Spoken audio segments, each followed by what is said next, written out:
Good afternoon, everybody. My name is David Chinery. I'm coming to you from Cornell Cooperative Extension of Rensselaer County, and we're glad to have you all here again today for another one of our Lunch in the Garden Zoom programs. Okay, so let's get started. Now, pruning, of course, is a subject that all gardeners are interested in, pretty much, I guess, unless you're maybe just strictly a vegetable gardener. But most of us have some sort of woody plant in our lives, and we're going to need to prune it somehow at some point. So first off, I didn't want to talk about every aspect of pruning because it just would be too overwhelming. So today I'm not going to talk about pruning fruit plants. So we're not going to talk about crab app or apples. We're not going to talk about pruning raspberries, which is really a complicated kind of situation. We're also not going to talk about pruning hydrangeas. We just had our spring garden day, and we had Lorraine Bellato, who wrote a book called Success with Hydrangeas, and she talked for an hour on how to grow hydrangeas. A lot of it is involved with pruning, so I don't have time to talk about hydrangeas today. So hopefully not too many people are disappointed by that. But we are going to talk a lot about pruning shrubs and small trees. And I wanted to start out with a little philosophy first, maybe.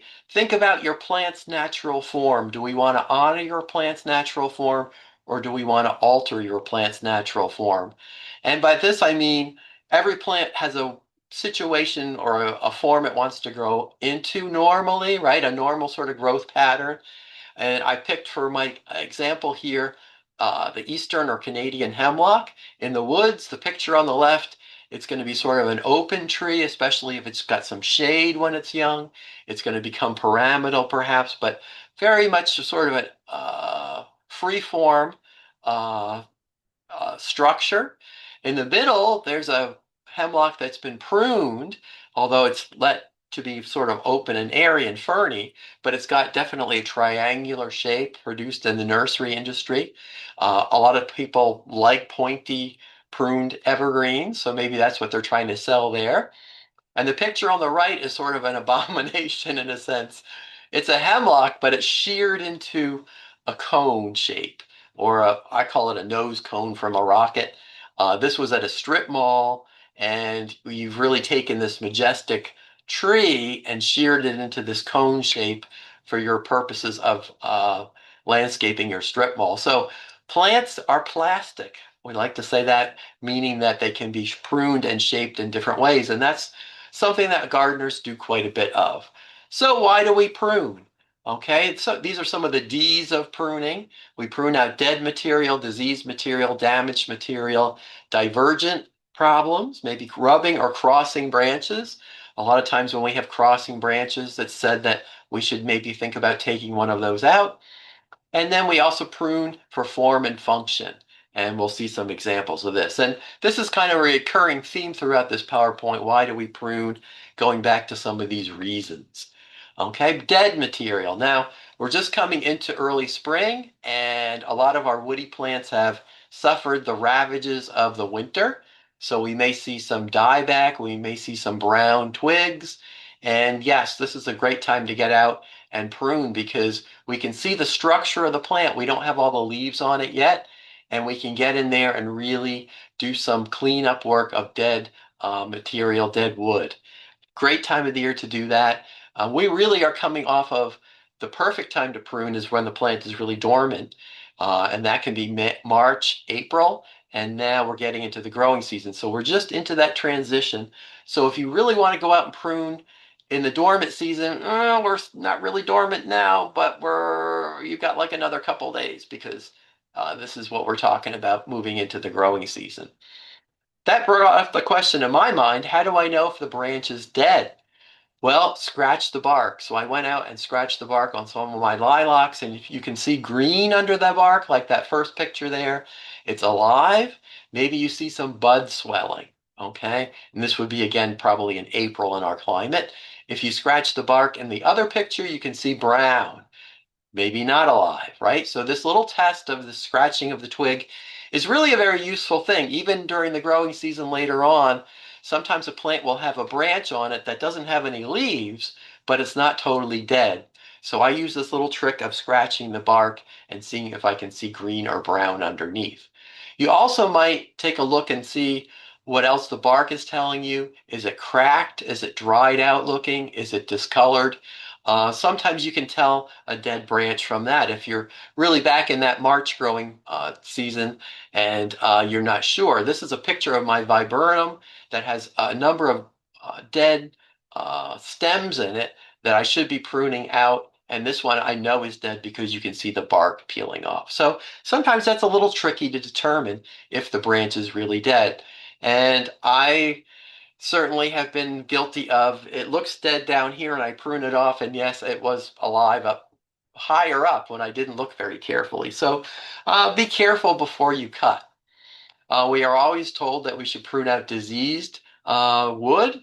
And here's a couple pictures of that. Maybe you've got dieback of a stem and you want to cut back several inches below that to remove that potential of that diseased tissue. Over on the right hand, there's a classic picture of a disease called black knot of plum.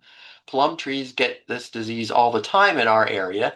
And one of the ways you can sort of try to doctor that is to prune out those big knotty um, galls that are on those stems of the plum. Now you'd have to go back again, maybe a few inches to get that really pruned out properly. And sometimes you don't have a lot of the plant left after you've done that. So pruning out the diseased material on a plant that's really got a lot of it, maybe you're going to be reducing your plant quite a bit. When should you do it? In dry weather, maybe you want to spray or dip your pruning tool in a solution of 1 part Clorox or bleach and 9 parts water. There's a lot of in historic books talking about pruning or sterilizing your pruning tools like that. And you want to cut well below that. So again, here's a picture of that black knot. You can see that whole branch there is going to need to be removed. And hopefully that's going to slow this disease down. That disease in particular is really hard to deal with, even with the pruning. But that's one of our Ds. So we've talked about that. And then sometimes we have damage after a big storm, especially in the summertime. And we really have to get out there as soon as possible and do some rescue work on a tree or shrub that's really had a lot of damage. So maybe you're pruning a lot of broken branches off, split branches, that sort of thing. And again, you might not have much of a plant left. And unfortunately, you might be taking out the entire plant. I've certainly had that happen in my yard. White pine breaks up quite a bit in storms.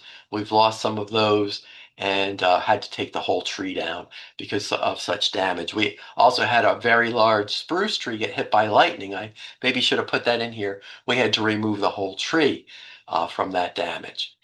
And then sometimes we have just odd growth or growth that we don't really want. The street tree, the picture on the left, there's some water sprout growth there that's growing out of the trunk. We don't really want that to compete with our higher canopy of our tree, so we would prune that out. And then this other picture, which I didn't put into the PowerPoint, it looks to me like it's a very poor branch structure there, and maybe it's got some canker disease in there that is a very poor structure, so we would prune to improve our structure of our plant there. And then we have wild stuff like this. This is, of course, pruning in horticulture, and I won't say that this is my backyard, although I wish it kind of was. Even it's so wild, right? Pruning for art sake, right? Art, horticulture, they go together. I don't expect many people do this in their backyard, but we can certainly appreciate it if we like topiary. But a lot of times we end up with sort of topiaries, but it's because we've planted plants that are too big for the site. And this is a great picture of some rhododendrons and maybe privet there that have been sheared and made into balls and tight hedges because we have to keep our front door open so that people can come in and out. Not really a great situation because we're really trying to keep the plants smaller when they want to be bigger, and it's hard to do because these plants want to be bigger. So it takes a lot of pruning every year to accomplish that. And then specialty pruning, bonsai, which is a wonderful art again, and the espalier looks like a pear growing up flat on the wall. And of course, those are both really incredible art forms that take a lot of practice and years of skill. So we won't talk about those, but of course we should mention that that's pruning, right? Specialty pruning. So again, a recap, we prune things when they're dead, we prune out diseased material in dry weather, we prune damage and divergent stems. And when do we do that? Well, that gets us to the question of when. Number one, when the plant is actively growing, or if it's flowering tree or shrubs shortly after the flowers have begun to fade. So we get the question a lot about when should I prune? Well, if it's a flowering shrub, which we'll talk about quite a bit today, you can let it flower and then prune afterward. That's usually what you want to do. Um, and we'll give some examples of that. So you don't really want to prune off your flowers of your flowering shrub because that's why you're growing it. But I'll show you examples of where that happens. Now, another big concern of pruning people is keeping your pruning tools sharp. And a lot of master gardeners go, well, I'm not really sure how to do that. It's really not that hard. You get either a file or a pruning or a sharpening stone, I should say, which are really easy to come by in a hardware store or maybe even a garden center. And you find that beveled edge of your blade, like this gentleman is showing us here, and you just stroke that back and forth, and you can create this really wonderful sharp edge. Your pruning shears will be so much easier to use, they'll work so much better, and you'll get a better cut. So please sharpen your tools, and that's what we're supposed to be doing in the winter, but of course we usually don't do that. But before you go out and do a lot of pruning, make sure your tools are sharp. Now, last Friday night when it was kind of stormy and cold out, I went home and laid out all my pruning tools on my garage floor so I could take pictures. Just wanted to, show what I have to prune with. One of my theories here is to buy the best piece of pruning equipment that I can because the better tools usually work a little bit better and last longer. The Felco pruner, I'm not supposed to mention any brand names, but it is my favorite. There it is on the left-hand side. I have had those 30, 40 years and they still work. It's a bypass type pruner, so the blades pass each other. They don't come to a sharp meeting and not pass each other. That's called the anvil pruner. That's not really the best type. This bypass pruner where the blades pass each other cuts a little bit better. So those are pruning secateurs or pruning shears, hand shears we might call them. And then the other tool, of course, is a lopper. And again, that's a bypass lopper. You can cut bigger branches with that, but you can break loppers. I've done that. So, they only go up to a certain diameter branch, and then you really have to use something else. Maybe a saw. The bow saw on the left-hand side is probably better for cutting up firewood. Really, the saw that you might want is that folding saw on the right-hand side. And that's a nice saw because it can get in between branches. There's a lot of nice examples of those made today. Some of them are from Japan where they make really fine quality steel pruning tools. But maybe there's some American examples as well. That one in the picture is not particularly a good one, but it does a good job because it gets in between the branches very well. Then if you like power equipment, I have used my reciprocating saw, the piece of equipment on the left. It kind of makes a good pruning tool. And I know some people, some of our master gardeners have purchased some of these mini chainsaws to do some pruning with. I think that sounds fascinating. I can't really recommend that. But again, that's a pretty powerful tool. So you'd really want to be careful and considerate when you're working with that. And then shears, we'll talk about shearing. Of course, we have the manual type like on the left-hand side and the power type on the right-hand side. Now, shearing is kind of maybe a controversial part of pruning because some people say you really shouldn't be shearing a lot of your landscape plants, but people like to shear plants. So we'll show some pictures of that. And that's really what we're going to be talking about in this section. Again, deciduous shrubs. A lot of us have many of these in our landscapes. So how can we prune these? And to me, there's kind of two broad categories. There's thinning, renewal, rejuvenation, and heading back kind of all together. And then there's the shearing. So let's see how this looks to us today here. And again, when does it flower? All right, pruning after it flowers. Think about that. You can prune these plants and sacrifice the flowers. You don't have to prune for flowers, but usually the advice is prune and, consider when it flowers so you have flowers. Now, the common lilac and the forsythia, those are spring bloomers. So they bloom on what's called old wood. That forsythia that's blooming out today here in Rensselaer County is blooming on wood that was created in 2025. So we want to make sure that we have some of that wood. So if we prune a lot of that wood off in the fall of 2025, we're not going to have blooms in 2026. So when the forsythia blooms now this week and next week, we would want to go out and prune that shortly afterwards, maybe into the very beginning of the summer, but we want to have it have some new growth in 2026, so it's going to bloom in 2027. And the similar idea for the lilac, that's going to bloom on old wood, 2025 wood. So if we want to have it bloom in 2027, we have to leave some 2026 wood on it. So don't prune it late in the summer or into the fall, because you'll prune all of that wood off. But the Rose of Sharon, now that's not a plant I grow, that blooms on summer wood. So we could prune that today and it would still bloom this summer because it's going to put out new growth in June and July and then start blooming. So think about when your plant blooms, and do I want to save the blooms and have the blooms? Or do I want to just prune it today and, say the heck with the blooms, but then don't call us and say, why didn't it bloom? Because you pruned it the wrong time. So how can we prune these shrubby plants? Shrubby dogwood, viburnum, forsythia, lilac, and many others. Well, I have a few examples here and some diagrams. Now, here we're talking about two broad categories of pruning. One of them is the thinning cut. So the shrub on the left covered in the little orange circles.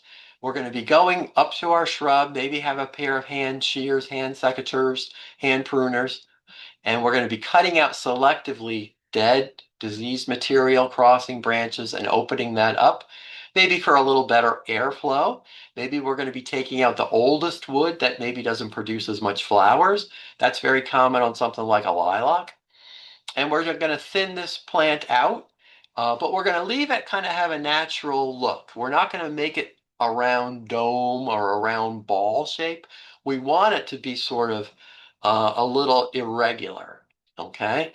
On the other side, the heading back picture, we're going to be maybe cutting it back evenly, although heading back doesn't always mean that. Heading back is just cutting back a branch and not cutting it off entirely, cutting back to some buds and letting it grow back out. So heading back can be used in a couple different ways, but think about this thinning idea and maybe reducing the size if you want through the thinning process versus heading back where we just kind of cut it back a little more drastically.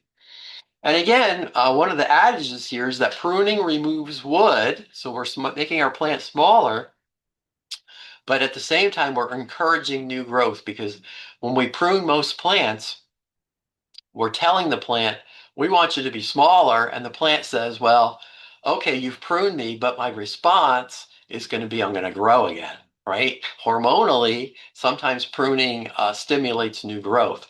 So here again, they're showing pictures of the heading back cut at the top there. We cut something off in the first year. Well, in 1 year later, in the second box there, we've got a lot of new shoots awakened or new buds awakened, so we're getting branchier growth. The thinning cut, we cut a similar branch off, but here in this case, we're cutting it off so we're redirecting to that side branch and we're making our plant maybe thinner, but we're making it grow in a direction. And you can make plants grow in directions if you want to. If you're a good pruner, you look for the buds and you'll select outward pointing buds so that we direct growth outwards. We don't want to direct growth inwards into the plant. So think about when you make the cut, what are going to be the consequences of that cut, because the plant is going to regrow in response. And I really like this graphic that Jennifer put in her PowerPoint. We want to cut to a bud, and we want to make an angle cut, but not too close, not too far, and in the right direction. So you can see we have 3 examples there with the red X. That's not what we want to do. We want to cut to a bud. We want to make that angled cut in the direction of that bud, but we don't want to make it too close to the bud and we don't want to make it too far. Now, how do I judge that? Well, usually, 1/4 of an inch, something like that, if I had to say. in that range. If I'm leaving big stubby 1 inch cuts above a bud that I want, that's probably not going to work right. And we don't want to cut too close to that bud. Now, I will say a lot of pruning is trial and error. I'm usually out there pruning and I go, oops, I didn't really cut that right, or maybe I wish I had done that right. So don't feel bad if you make a few mistakes. I think we're all going to make a few mistakes in pruning. We don't get it right the first time all the time. So if you do make a few mistakes, usually the plants are okay in the long run. But just try to keep some of these ideas in mind. And also, again, that idea of which bud do we select? If we select that outward bud on that stem, we're going to have growth going out in a farther direction. An inward bud maybe is going to grow more in towards the center of the plant, which we might not really want. Okay, so think about which buds you're pruning to. So here's some diagrams again of this idea of the thinning cut. So we have kind of a twiggy shrub here, and we want to keep that natural form of sort of unevenness of branches to some degree. So they've gone in and taken out some of the older wood, maybe some of the dead wood, some of the wood that's not as productive, and thin this shrub out. So this is kind of a way to keep it looking what I call au natural, but reducing the volume of the shrub a little bit. You could also cut it back a little bit on the ends, and I think one of my next examples is going to show that. So this is selective pruning, cutting out some of those branches entirely, maybe. And I wish I had better example, real life of this, but I did put this one in here. This is a plant I have in my front yard called Calicanthus or Carolina Allspice. You can see it's very twiggy. Okay, it's got a lot of branches in there. I could go in there and thin some of those out, take some of the older ones out and open this plant up to some better air circulation so that we had potentially a little bit less disease like powdery mildew potential. Um, but I haven't done that in this picture. But you can see that this could be thinned out a little bit. It gets very dense green leaves on it. It looks pretty good during the season. And usually I just cut it back and shape it a little bit later on. And I'll have to get some pictures of that for the future. But that's a very twiggy shrub there. You don't have to do this all at once. And when I add in the idea of gradual renewal, we have our twiggy shrub. And maybe we're going to take out 25% this year. We're going to just reduce it a little bit. And maybe we're going to take out another 25% next year. We want to make it a little thinner and a little more open. We can certainly do this over time. So this idea of gradual renewal is to do it over a couple different seasons. And again, there's no real hard and fast rule here. You can do it as you think you should do it. And as your experience and your interest in how you want it to look dictates. So here again is the idea of taking out a third to a quarter maybe of the most oldest branches, non-productive branches of these shrubs. Now, I often think of the lilac as a good example of this. If you have one of these old common lilacs, they have a lot of older trunks in them that could be taken out, and maybe that reduces the plant height a little bit and maybe cleans it up some. So again, a little bit this year, a little bit next year. If you have patience, you can do it that way. And this would be a great thing to do to my mock orange. Now, this mock orange is probably as old as my house, about 90 years old. It's a very dense, very twiggy shrub. I have gone in there in past years and cut out some of the oldest stems you can see there, and that has really helped this. It needs to be done again, and it really thins out some of the dead wood and the non-productive wood. So this mock orange would be a great example of taking some out over maybe 1 or 2 years to thin it down. And another great example is the red twig dogwood. Now here we are at the Brunswick Community Center. I'll pick on them a little bit. They're very nice and they let us use their building, but they've got some red twig dogwoods that have been in place for a number of years. And red twig dogwood, if it's not thinned out with some of these pruning techniques that we've talked about, is a great plant to have a lot of dead wood in it. And you can see this has been pruned and shaped by shearing, but there's a lot of dead stems that could come out of there. And if we remove the dead stems, newer red branches are going to come out, and the plant is going to look a lot healthier, and we can keep it a little bit shorter maybe. Okay, so this would be a great example of, I would love to get in there and take out the dead wood and the older brown stems. And if we did that all at once, we wouldn't have a lot left maybe, so we could leave a little bit in there and take out some more next year, and then eventually get it back to more of a red twigged dogwood. Okay, and this is an example of a younger plant I found um, in somebody's yard. So who knows whose pictures of whose house is going to show up in here. But you can see that this is a red twig dogwood with the red twigs. It doesn't have a lot of the older material left in it and the dead wood. So this is kind of what we could get that other red twig dogwood back to with this selective thinning out. Then there's a little bit different technique called rejuvenation, and this is where we're going to really make a very uh, large number of pruning cuts into older wood and have this really regrow back. Now, not every plant can you do this to, but you can actually do this to quite a few plants. So rejuvenation, removing old growth to encourage all new growth. So cutting it way back to stumps almost, and then letting it regrow. So I'm going to give you some examples of that as we go along as well. So here's some other pictures, which I thought were interesting. Over on initial pruning on the left, they're showing we're cutting a lot of that plant off, a lot of that gray plant. We've just decided it's too big. We don't like it that big, so we're cutting it way back. And then the second picture is a little blurry and maybe not as self-explanatory. They've let it regrow for 1 year, sort of those darker twigs. And then in the second year, they're cutting those back, and then that's going to re-branch out.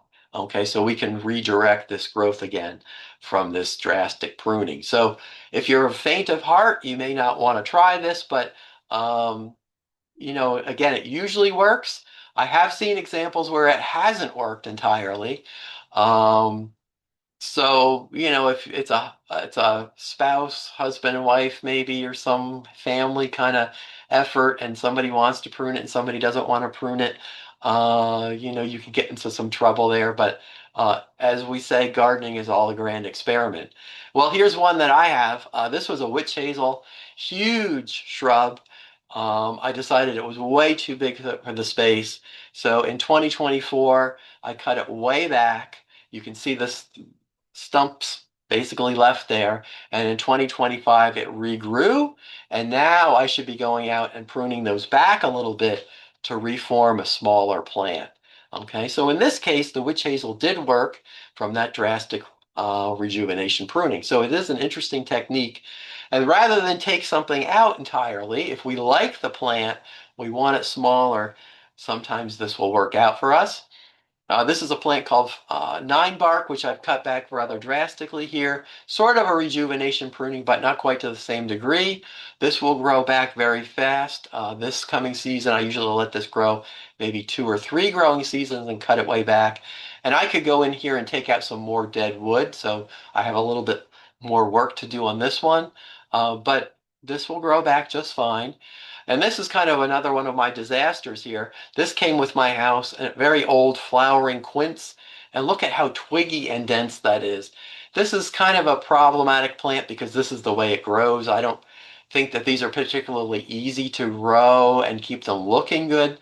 So I would really have to go back in there and take out a lot of wood and cut it way back. And I could do that and it would regrow. It would probably take me an entire weekend to do that. This kind of pruning does take a lot of time. That leads us to shearing, sort of the other way to do it. And a lot of people, I think, oh, I don't know if they like shearing, but they think this is the way that they should be pruning their plants, and it is faster, I'll give you that. So here is a shrub of unknown species because it's been sheared into this very tight, dense uh, branching structure. When we shear, we tend to create a lot of dense, thick new shoots, dense, thick growth. Okay, so we make these dense kind of shapes. And some pruning people, some pruning books will say, don't do this. This is a no-no. I acknowledge that this is what people do oftentimes. I know why they do it because the selective thinning and pruning takes a lot more skill and time. And, shearing with one of these power shears, you're kind of done. You can go out and have a beer on your boat in the afternoon. But again, is it good for the plant? Is this what we want? We can make shapes. We can keep things under control. It does create a lot of dense growth. We're not removing old stems. Maybe we're removing the flowers if we're pruning at the time when we're going to be, making that happen in the future. So shearing, should we be doing it? Well, I understand it, but I don't particularly like it.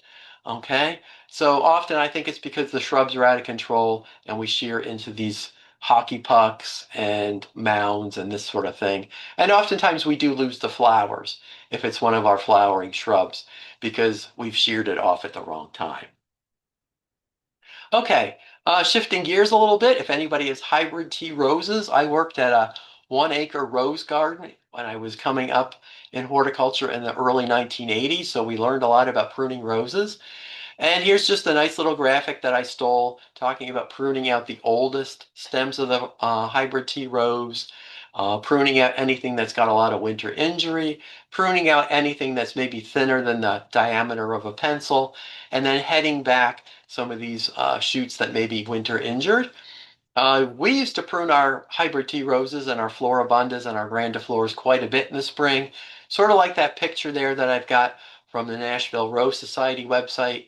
We prune them back quite a bit to where there's a nice bud, and that nice bud is going to make us a new piece of growth. And we would try to select buds that are pointing out to make the growth go outward rather than inward into the center of that plant. And the picture on the bottom there is just showing how that plant was pruned very severely, but in a matter of just a couple weeks, it's going to produce a lot of new growth. And as you grow through the season with hybrid tea roses, you prune a little bit higher and a little bit higher and you prune back to what I was taught was 5 leaves, and you leave that bud. That's where the 5 leaves are, or 5 leaflets, and then that will produce another stem, and you'll get another bloom. So that's a little bit technical, but it's really not very hard once you learn how to do it. I know a lot of people don't grow roses anymore, but they really are quite lovely. So those are just some circles appearing to show us where our buds are, and those are really swelling now and very easy to see. Then we get to evergreens. And before you grab your shears, know which evergreens you can shear and which you shouldn't. Boxwood, there's one of my boxwood meatballs. I happen to think sheared boxwood is kind of okay. And those plants have been in my garden probably 20, 25 years. And they've turned into big boxwood balls, which some people like and maybe some people don't like. I go out and shear those with hand clippers. Probably sometime in June. I let the new growth come out on it, and then I cut that new growth back by maybe half or 2/3 perhaps. So boxwood is a great plant to shear if you want to shear. Yews can be sheared, but arborvitae, like I showed you in that one of those first pictures, you can shear it, but it's not the greatest plant to shear. And hemlock also. So arborvitae, you have to be careful. You can't really go into very old wood with arborvitae. You have to be a little careful because in the older wood with arborvitae and especially juniper, there's no new buds that are going to break and fill it in. So we can't cut way back. We can't do rejuvenation pruning on those plants. Now, I just love this kind of picture of a garden called Namkeeg over in Stockbridge, Massachusetts. You know, the things we do to plants, right? These are boxwood parterres or boxwood hedges shaped into these wonderful shapes. So we can get very artistic with shearing. It doesn't have to be just these blobs in the landscape. But this is kind of when we run into trouble. We pick one of these things like a juniper and we shear it back too far. We get into this dead zone, which is kind of hard to explain. But if we prune back into the older wood, there's no real buds there, and that plant is not going to regrow. So we've kind of ruined it. So be careful with junipers, especially. Be careful with arborvitae. You can shear them a little, but not a whole lot into that older wood and you'll run into some trouble. So we call that the dead zone of the needled evergreens. And here again are some pictures. I'll be taking some more of these as I see them this growing season. But to me, it looks like there was a juniper growing over that curb and somebody wanted to cut it back. And when they cut it back, they've cut it back into old wood that's not going to really regrow. So you're going to have that sort of ugly dead zone showing there. And it's not really very attractive. My good friends, master gardeners, are doing a little renovation project on their lawn at the Church of the Covenant, so a shout out to them. And we looked at some of their landscape plants, which have been around for many years. And we came across taking a picture of this juniper here. Now it's a beautiful plant. Would they be able to shear this way back? Well, they can cut it back a little bit, but they can't really rejuvenate prune this because if they do that, it probably will not grow back very well because it's a juniper. So we could cut back selectively, maybe some of these taller shoots here, but we can't cut way back. And how am I going to explain that? You're going to have to just kind of, get a feel for that. Don't shear it way back. Selectively with your hand pruners, go into the plant and cut some back and reduce the size to some degree. You're never going to make it a tiny little plant anymore. If those days are gone. Now, yews are a little different. Yews, if your deer haven't destroyed them, which happens a lot here, we can cut those way back, like in the picture on the right-hand side, which I stole off the internet. Usually, a yew cut back that far will grow back. Occasionally, it won't. So I will say that this is sort of an experiment here, but if you really like those plants, they were just too big, you could try cutting them back and they would probably regrow. And a friend of mine years ago did this at her church. There was a yew hedge, and she said, "Oh, we can cut this back." So they really cut it back, and it took several years to regrow back. So I don't think she was excommunicated, but you got to be a little careful because this pruning is very drastic, not only to the plant but to people. And occasionally the plant doesn't respond well. But it often is a happy thing, and eventually it will grow back. So we call that hat racking or this rejuvenation pruning. Rhododendrons also can be done. This is a beautiful rhododendron, but it's gotten kind of large. This could be cut way back.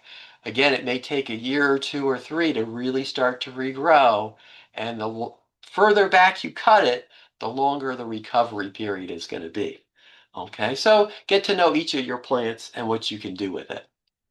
How about pruning needled evergreens? Now, this is an interesting technique that you don't see done a lot, but pretty soon pines and spruces are going to put out new growth. Sometimes those are called candles, especially on pines when they grow upright.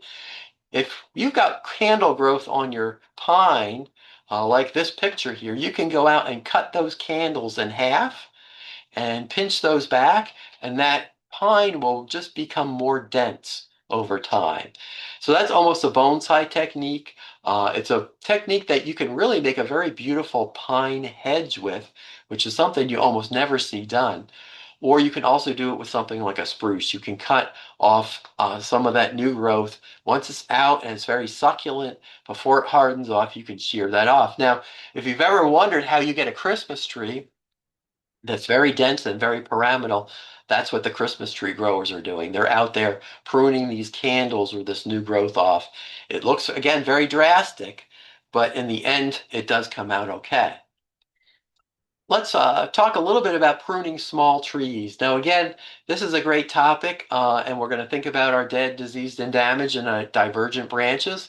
Classic things we would prune out of a small tree, and maybe we're shaping it to provide some sort of a form or a function that we have in mind. Um, and usually we can do this standing on the ground, maybe. I didn't put a picture of a pole saw in here, but maybe I should add that in.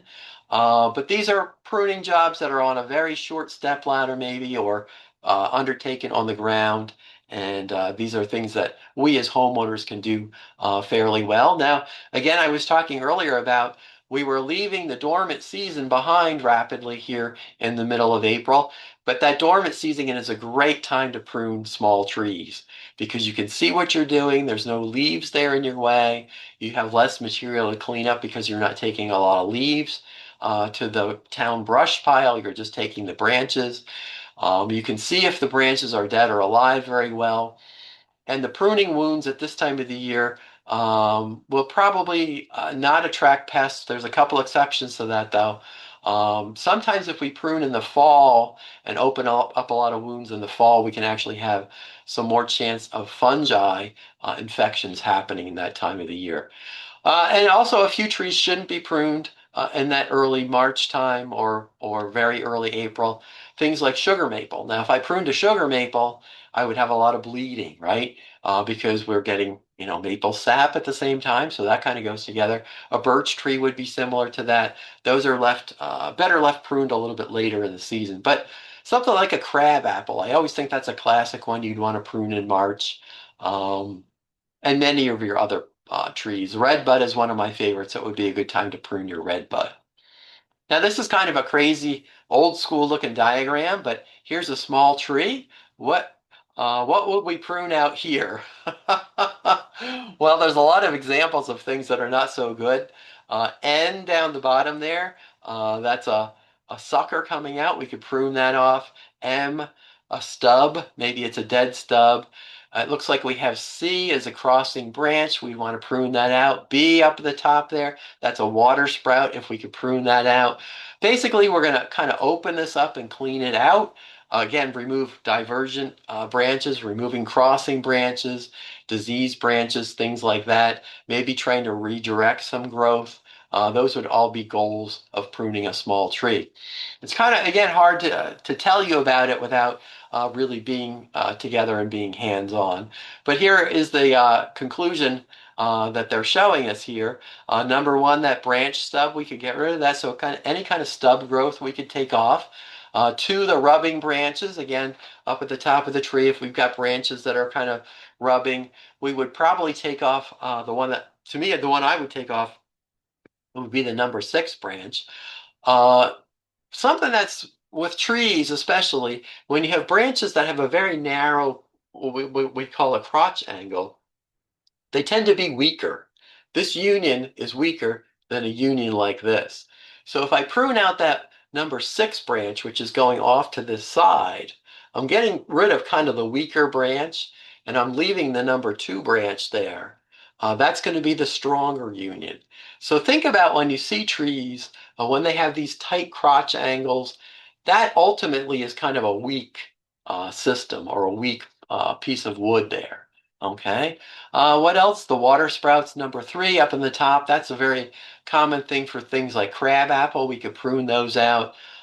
Sucker, the number 4 down the bottom. We can prune that out. Closely spaced branches. Maybe we have 2 branches that we really don't need there. We would like to take one out.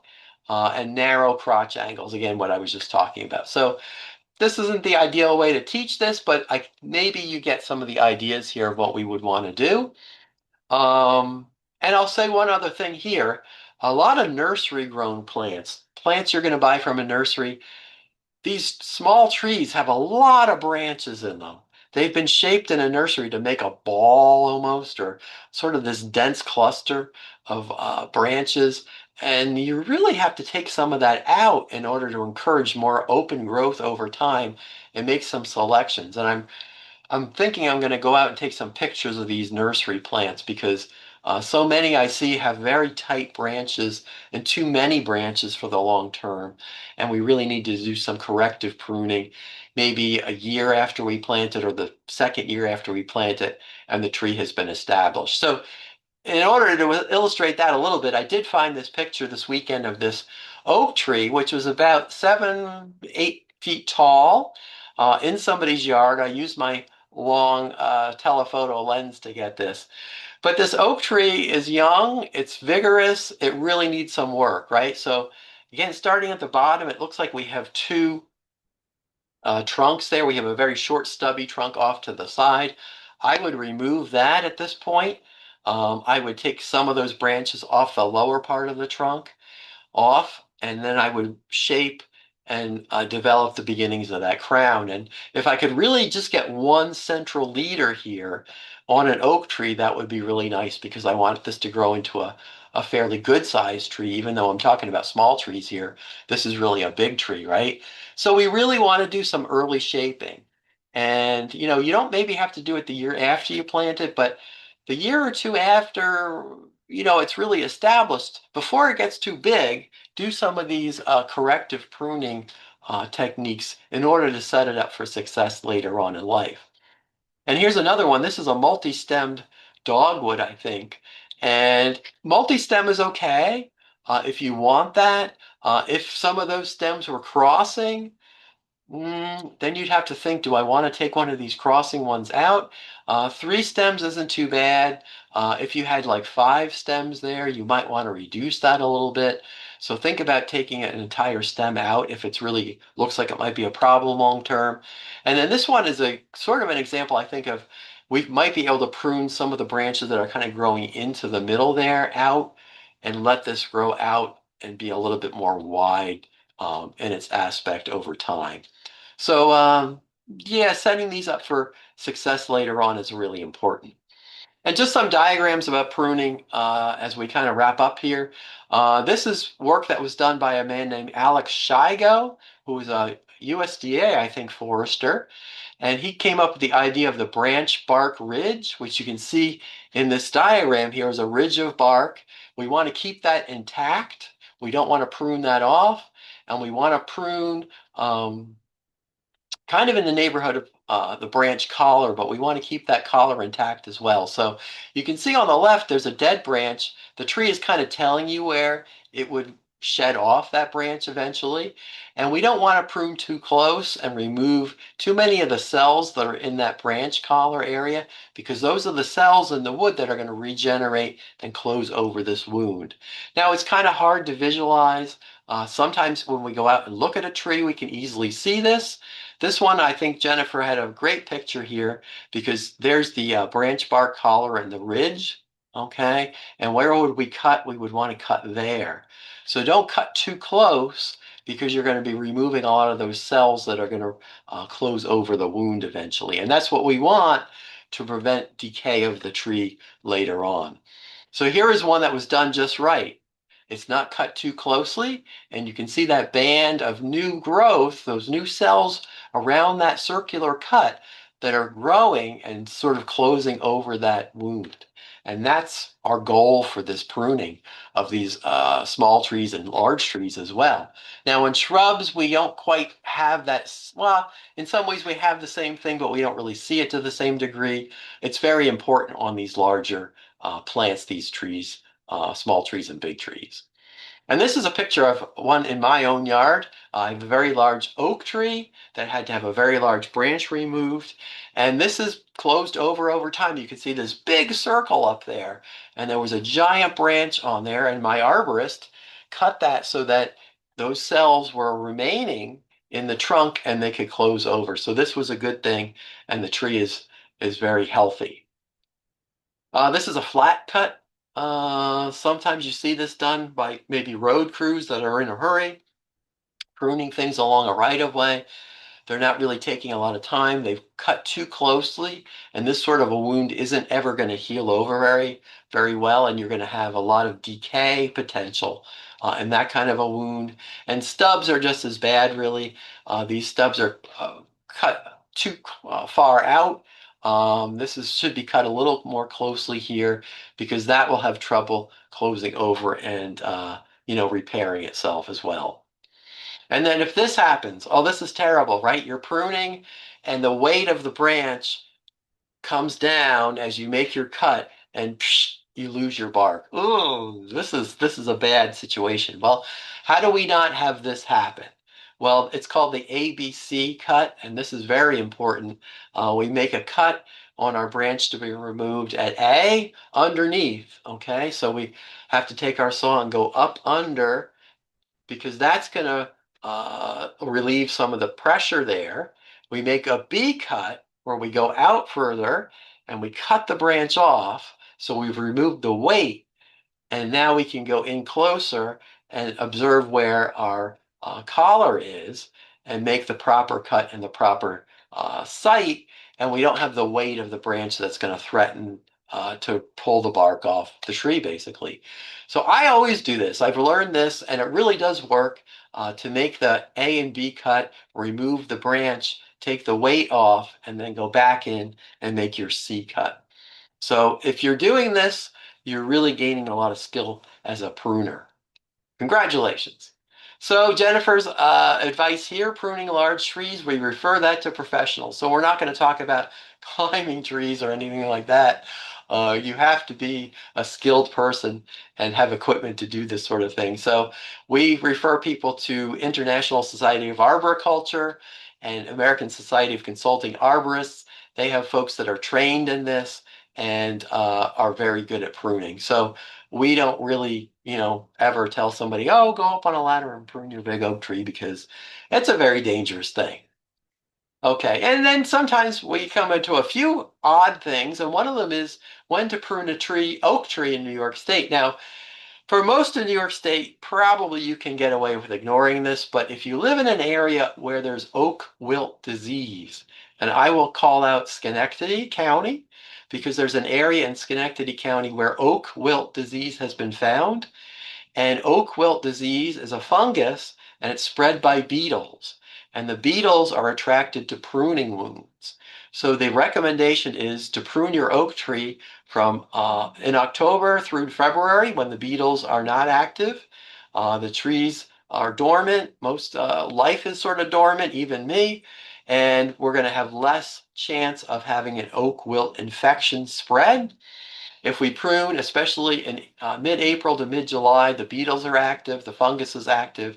The beetles could fly from an infected tree to your tree because it has pruning wounds on it and they've been attracted there. So you're taking a risk. Now, I would say if you don't live in Schenectady County in that area where this oak wilt has been found, you probably don't have to stay up late at night worrying about this, but I would be aware of it, especially if I lived in that area. And there are other pockets of in New York State, in central New York and western New York, where oak wilt is a threat. So do be aware of that. If you happen to be giving advice to your friend that lives out in another part of the state. And then with pruning, there's a lot of things that, hey, it's just too late. Okay, the ship has sailed, and here's a couple pictures. We're not going to ever change these plants, right? These are what we call codominant stems, two stems that have grown kind of equally. And again, there's a very weak sort of mechanical union there. These are often trees that you'll see split when we have a storm or some other kind of event, and pruning should have happened years ago. So the time to prune is, now when the tree is younger, when you can get to it, when you can have an influence on it. A lot of older plants, unless you're doing that rejuvenation pruning, you kind of have to live with what you got. So another adage in the world of pruning is when do I prune? Prune when the saw is sharp, meaning that do it when you're thinking of it, do it when you have time, do it now rather than later. Okay, because if we put it off, maybe we never get to it, and then our plant really becomes too large to prune and influence in any way. Now, Jennifer put a couple great no-nos in here. I find these weeping trees, small weeping trees, I would find hard to figure out how to prune these. I think she doesn't like that this has been cut off like a hula skirt. It's really destroying the beauty of the weeping aspect. I think probably what you would rather do is let the tree be a little lower because that's what it's supposed to be doing, and then maybe prune out selectively some of the dead material in there and thin it out a little bit. But these are not easy to really prune and keep them looking good. So it's kind of part of the animal, I think. And I can see here probably somebody's frustrated they can't mow under it. We just cut it off. So maybe not the best plant for that person or that place. And then the old question about do I paint the wounds? A lot of research has been gone into saying usually we don't paint with a wound dressing anymore. Years ago that was done. They would put black tar or some other stuff on there. Usually we don't do that, and usually we don't fill cavities with expanding foam or anything like that. Some arborists will have some kind of techniques that they might use, but for the most part, what we as homeowners can do is not really going to help the tree for the most part. Pointy things like spruces and firs and pines, they have a very strong idea of apical dominance, meaning that top is controlling the growth of the tree. And if we remove the top or the top portion of the tree, we're never really going to get it to regrow again. This tree you can see is trying to grow out and reestablish the top, but it's never going to be a tree that's going to have a really a good shape to it, a good quality shape to it. So this kind of pruning is, again, a no-no. Okay, so it's trying to regrow in those red circles, but it's not going to be very successful. And then a final no-no, I think, is topping. If we've got a very large tree, sometimes the temptation is to have an arborist come and just cut it way back and let it regrow. Sometimes this can be done, especially in Europe, they do something called coppicing or pollarding, where they cut these back consistently and keep them smaller. In this country, we don't tend to do that. We tend to just do this drastic chopping back and then we let it regrow. And it tends to be sort of a disaster if we don't do this follow-up with it. So usually we tell people topping is not yet necessarily a great idea. We do reduce the size of the plant, but those wounds that are created up in the top part of the tree don't close over very well. We get a lot of water sprout growth like this picture here. This tends to be very weak. It breaks in storms. Insects tend to like this sort of a situation here. So it doesn't really make a great situation. So the topping is probably not a really great practice. And then dismay. Sometimes pruning happens when you're least expecting it. Maybe you're at work and somebody prunes your tree that's planted underneath the power lines. Well, we all like to have our electricity on, so I'm not going to pick on the power company for that, but we planted plants in the wrong place, perhaps. Not such a good situation. So I hope this was useful. It was kind of an interesting exercise to make a PowerPoint out of something that's much more readily demonstrated. So thank you for watching.